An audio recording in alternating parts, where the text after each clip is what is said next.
Hello guys! Welcome sa aking garahe. Noah ulit ang inyong host at welcome na naman sa panibagong episode ng ating pagdi-DIY sa ating mga sasakyan. Ngayon, ang episode na ito ay tungkol sa paano i-plasti dip ang inyong emblem. Kung napapansin nyo, maraming sasakyan ang kulay itim o pula yung emblem nila o yung mga grill nila ay dating chrome pero ngayon na itim na tulad na itong akin. Yan, kita nyo? Yan, ang stock niyan ay chrome plated yan. Pero kulay itim na siya. Yan. 2 years na yan. At kung titignan mo, kala mo permanent paint ano? Pero plastic dip yan.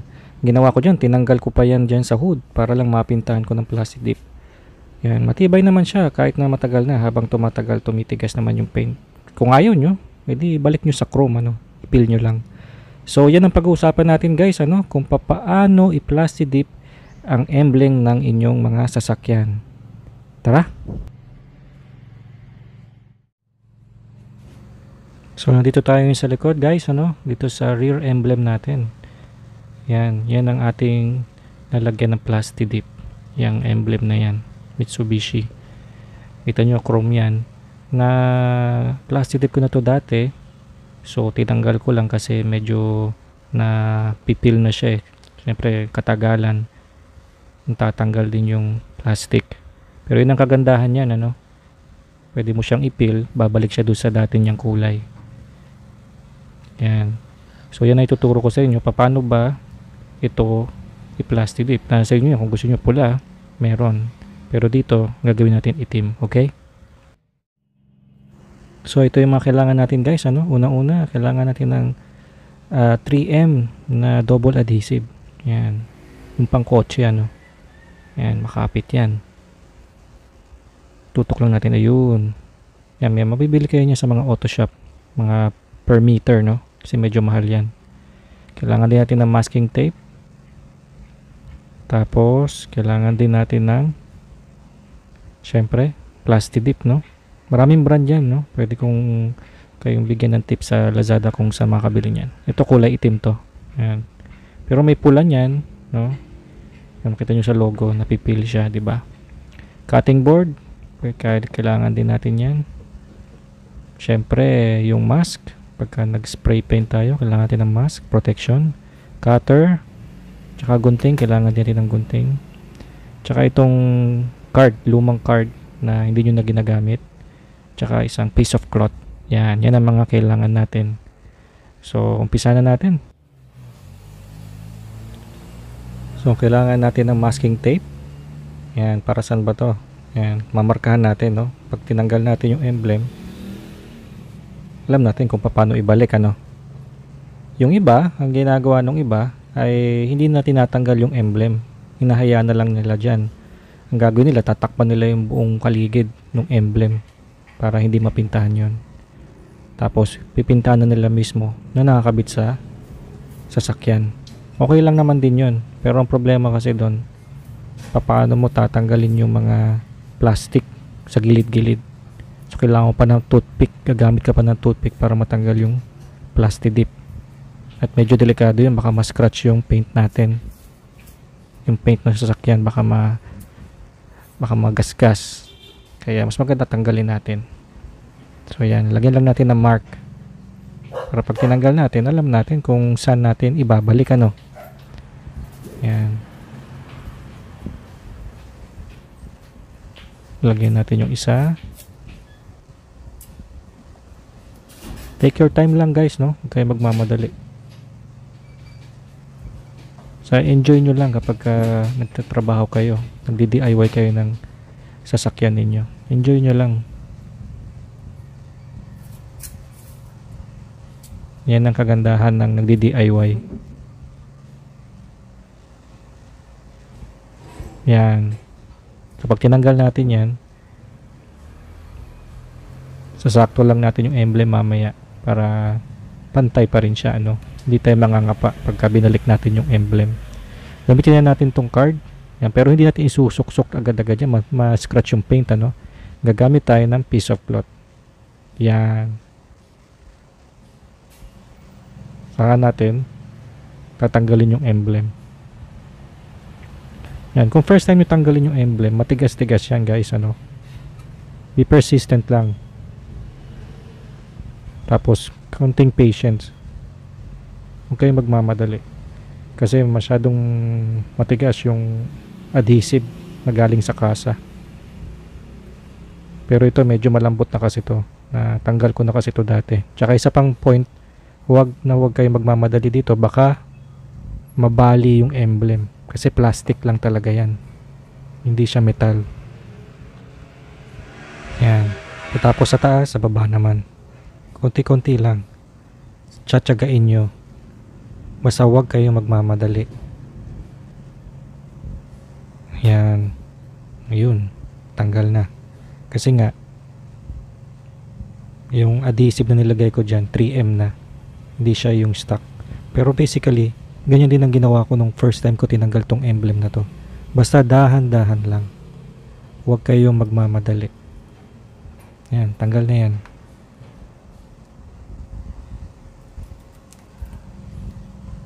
Yan. Dumikit pa nga yung adhesive no, sa paint. Yan. Tanggalin nyo lang. So, ito yung emblem. Yan. So, yan yung pipintahan natin, ano? Pintahan natin. So, bago natin pintahan guys, tanggalin muna natin tong mga adhesive na natira, no? Tapos, pakinisin natin yung gilid. Yan. Pagkatapos natin tanggalin yung mga adhesive, lalagyan mo pala natin muna ng bagong adhesive bago natin pintahan. Okay?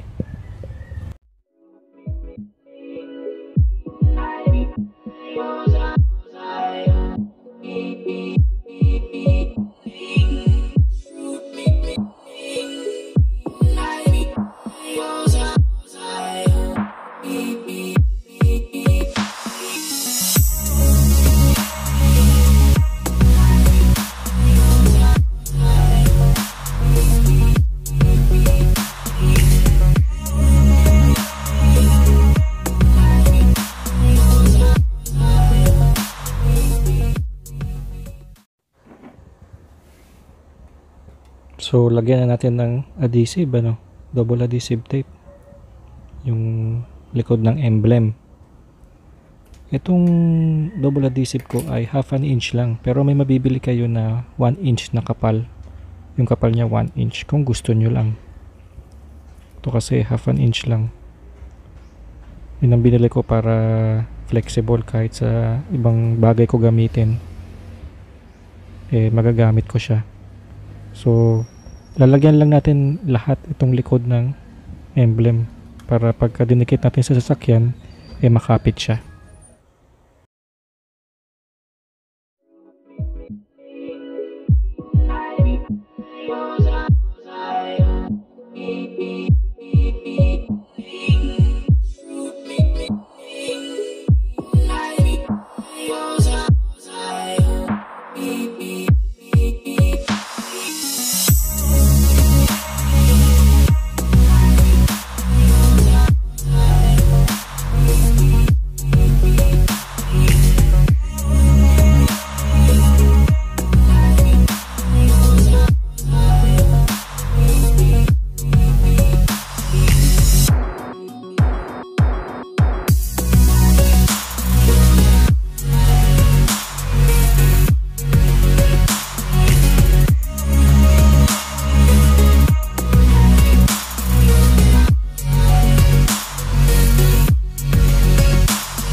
Okay.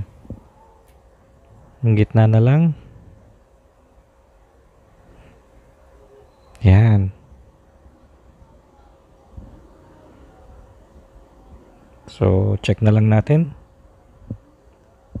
Kung may makita kayo na mga nakausli na adhesive, pasok nyo lang. O kaya i-cutter nyo.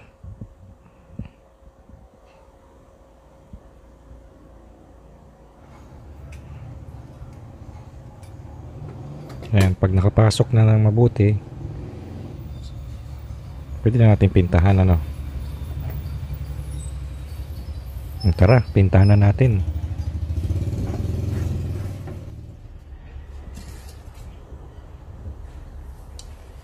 Okay, so pinta na natin guys, ano? Ito yung unang coat natin. Ayan. Pagka mag-spray paint kayo, huwag masyadong malapit.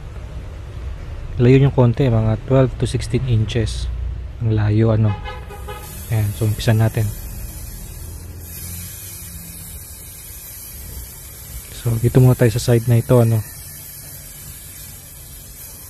Bali gagawin natin 4 na coat. Pero yung iba ginagawa nila 5. Yung iba nga hanggang 6 pa eh.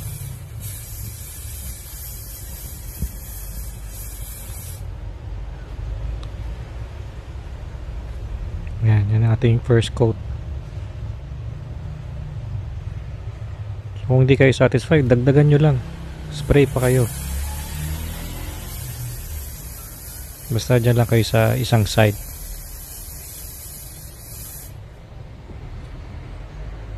Kaya kapag tapos na kayo, hintay kayo 5 to 10 minutes, ano, para matuyo bago nyo ilagay yung second coat. Okay, ito nga tayo sa kabilang side. Kanina nandun tayo eh. Ito naman ang gagawin natin, itong side na ito, ano. Ito bali ang ating second coat. Ayan, para makover naman natin itong side na ito.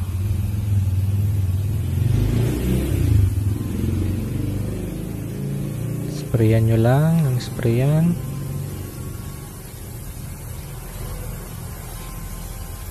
Huwag nyo masyadong ilalapit. Okay, ito ngayon ang ating ikatlong coating. Kanina nandito tayo, tapos doon. Ngayon naman, nandito tayo sa side na ito. So ito naman ang ating i-sprayan, ano. Ayan. So shake nyo muna yung bottle para maganda yung spray nya. At ito ang ating third coating. Pag satisfied na kayo, diretso na kayo dun sa last coat ninyo.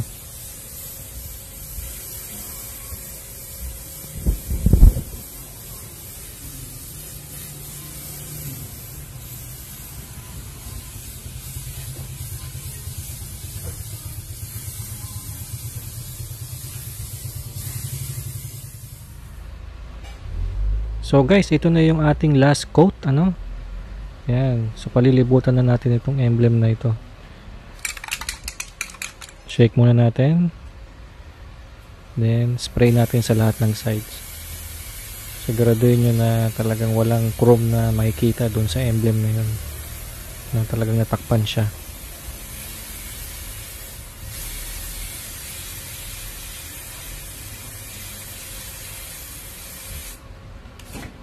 Tayo sa kabilang side.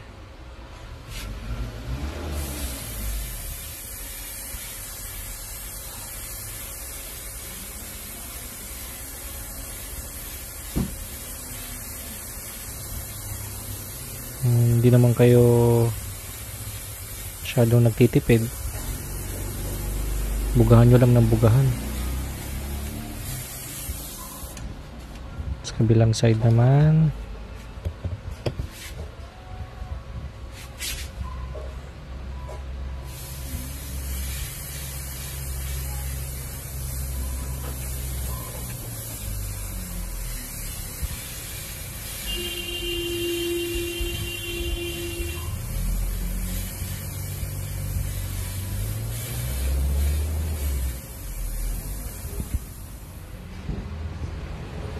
Okay, so tapos na tayo mag-paint guys, no? So last coat na natin na yun. Kaya para dito kailangan natin siyang patuyuin, ano? 30 to 1 hour. 30 minutes to 1 hour, okay? Tapos pwede natin ikabit ito sa kotse. Patuyuin muna natin.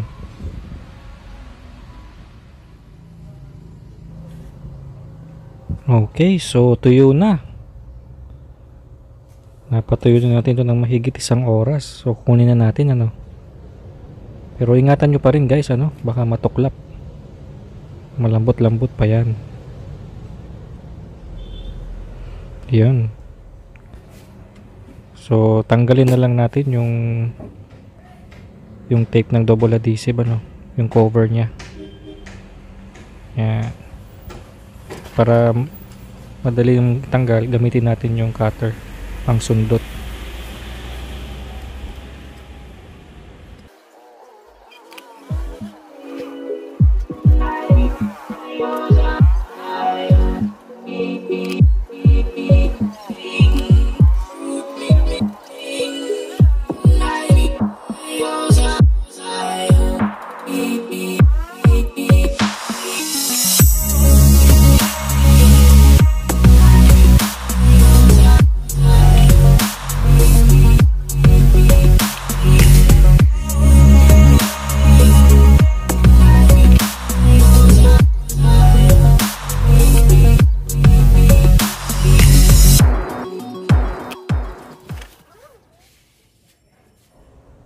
So, ikabit na natin sa kotse guys, no? Ayan. Hindi tayo mahirapan kasi may marka tayo eh. Tingnan natin ha. Diba? Kung wala yung masking tape, mahirapan tayo magtansya dyan. So, ikabit na natin.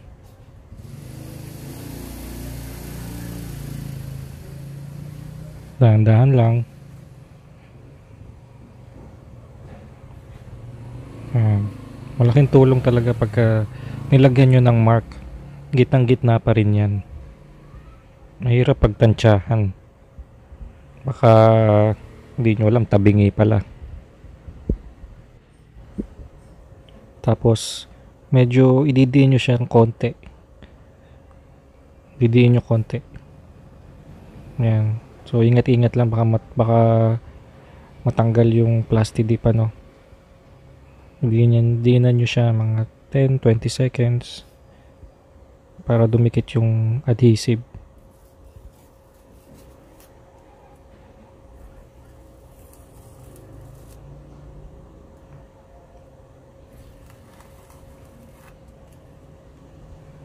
Pagka madikit na, okay na.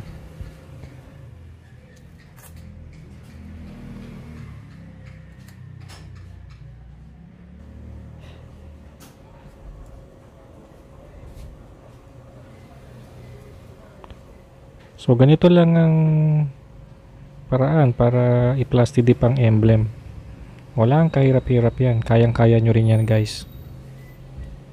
Ayos. Diba? Tingnan natin yung ibang angulo. Pakita ko sa inyo. O, diba? Pag tumagal yan, mas maganda yan. Pag tumagal siya. So kung gusto nyo ng itim, pwede rin. Itim kasi bumabagay dun sa gray eh. Kaya ang team ng Montero ko ay gray at black. Yan. Kita nyo yung Rally Art emblem ko? Black din yan. Maganda kasi yung combination ng black tsaka gray. Astig siya. Yan. Naging aggressive look. Tingnan nyo yung handle ko. Black din. Black yan. Pati yan, plastic dip yan guys. Ako na nag-plastic dip niyan. Susunod yung stepboard gagawin ko rin. Ayan yung grill, black din. So, 'di ba? Naging mas maporma siya. Kung chrome kasi ang boring ng kulay, no? Lahat ng madaanan mo sa kalsada puro naka-chrome, pare-parehas kayo. At least naiiba ka.